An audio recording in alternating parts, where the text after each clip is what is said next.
Hello, everybody. My name is Kevin Ramos, New York Jets fan since 1982.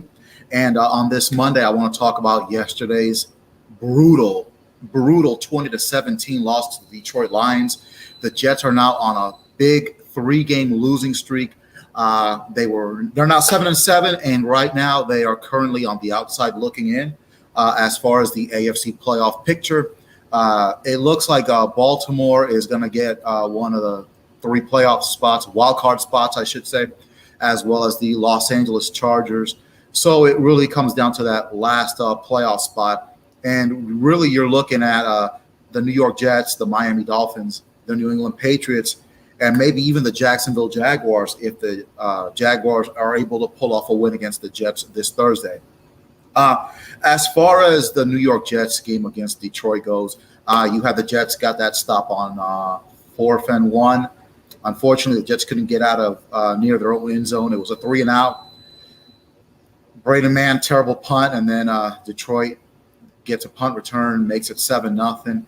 And from there, it was a defensive battle.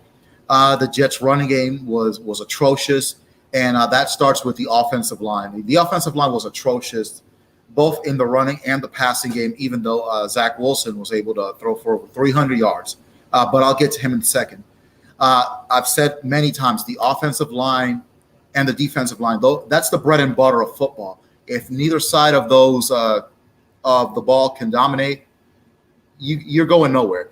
With the offensive line, it doesn't matter how good or how bad the quarterback is. If the offensive line doesn't do its job, I don't care if you got Tom Brady and Walter Payton as your quarterback and your running back.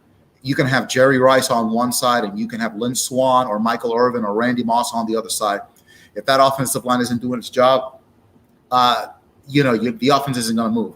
And evidently, Everett McIver must have been coaching the offensive line this year.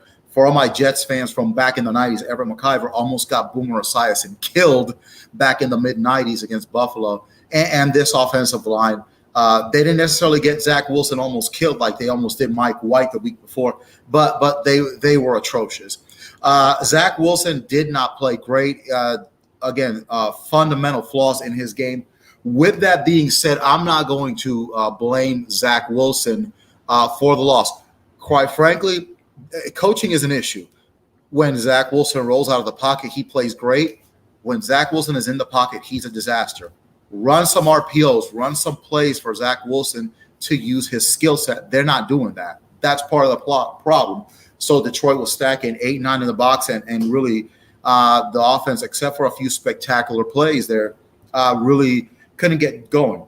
In spite of all that, the Jets offense, they did enough to win this game, which leads me to the defense. This defense is just like the Rex Ryan defenses of 2009 and 2010. They play really good until it matters the most. They played good throughout the game. But with the 2-minute warning hit towards the end of the game, Detroit is about 4th and 1 on the 49-50 yard line.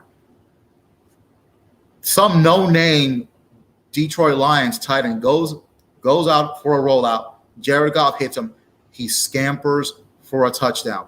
And I'm going to blame one person on that defense in specific, and that's C.J. Mosley. I am done with C.J. Mosley.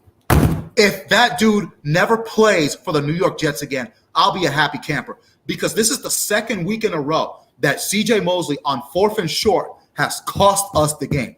And you can talk about what happened afterward with the time management of Robert Saleh and Zach Wilson throwing it and doing crazy throws in the whole 9 yards. And you can blame Greg Zuerlein for missing a 58-yard field goal, which really ain't his fault. But if C.J. Mosley does his fucking job, we don't have that problem, okay? Now, Detroit might have been able to get a first down, but they're not scoring with less than 2 minutes left. So I'm blaming it on specifically C.J. Mosley and that defense. This is not a Super Bowl caliber defense. Super Bowl caliber defense stops that 4th and inches. A Super Bowl caliber defense doesn't jump offside on 4th and 1 like they did with Buffalo. And that starts with C.J. Mosley, the heart and soul of the defense. Get his ass out of New York, okay? That's all I'm going to say about him. I'm done. I am done with him. I was excited about him coming to the Jets. I am done with him. Get somebody else. get his ass out of town. Now, Zach Wilson, he's got one bullet left in the chamber, and that's going to be this Thursday against Jacksonville. He doesn't play great. Sorry to tell you, the Jets are not winning that game, and their playoff hopes are dashed. And if they don't make the playoffs, I'm sorry, I'm going to be very disappointed because I really expected them to go 10-7 and get a wild card spot. That still might happen, but right now it's hard to feel confident in the Jets. And then you've got a surging Jacksonville Jaguars team that pulled off an incredible victory over the Dallas Cowboys yesterday. So they're surging. Trevor Lawrence, quite frankly, playing better than Zach Wilson. And then there's the matter of who's going to be the starting quarterback. Is it going to be Mike White? Is he going to be cleared? Probably not. It's all going to fall on Zach Wilson. But again, I'm going to support the team. I hope the Jets get a win. Not feeling too confident right now. There's blame to go all around. Everybody played a role in yesterday's loss, and they need to get it together. The season's on the line, and this is a franchise that is starving for at least a playoff berth. And quite frankly, if they don't, I'm gonna be major league disappointed. To be honest with you. Talk to you then. Bye.